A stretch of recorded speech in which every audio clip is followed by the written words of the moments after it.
ગુજરાત સરકાર દ્વારા પશુપાલન ખાતામાં અને પણ આપણે કહીએ તો છોટાઉદેપુર જિલ્લામાં ટોટલ 1962 હેઠળ કામ કરતી EMRI ગ્રીન એજન્સી દ્વારા ચાલતી એમ્બ્યુલન્સનો ફાળવવામાં આવેલી હતી।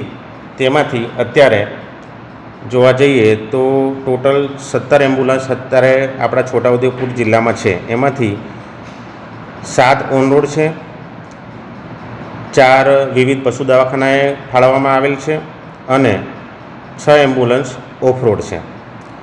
હવે ગુજરાત સરકાર દ્વારા વેટનરી ડૉક્ટરોની ભરતી ચાલુ કરવામાં આવેલી છે। તેથી હાલ જે પણ ડૉક્ટરો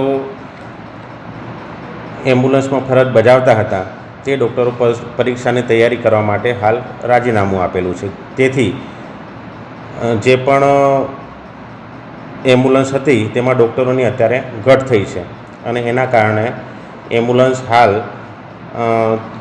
ચાલુ નથી। એક એમ્બ્યુલન્સ 10 થી 12 ગામમાં સેવા આપે છે। એટલે એમ જોવા જઈએ તો ટોટલ 24 એમ્બ્યુલન્સ છોટાઉદેપુર જિલ્લામાં હતી। એટલે કહેવાય કે 240 ઉપરાંતના ગામોમાં આના દ્વારા સેવા પૂરી પાડવામાં આવતી હતી। મારું નામ રાઠવા તીરસિંહભાઈ છે। હું નકામની ડુંગર ફળિયાથી આવું છું।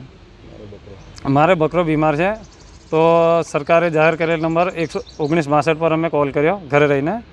તો ત્યાં અમને જાણવા મળ્યું કે અમારા ગામમાં કોઈ આવી કોઈ સુવિધા છે નહીં।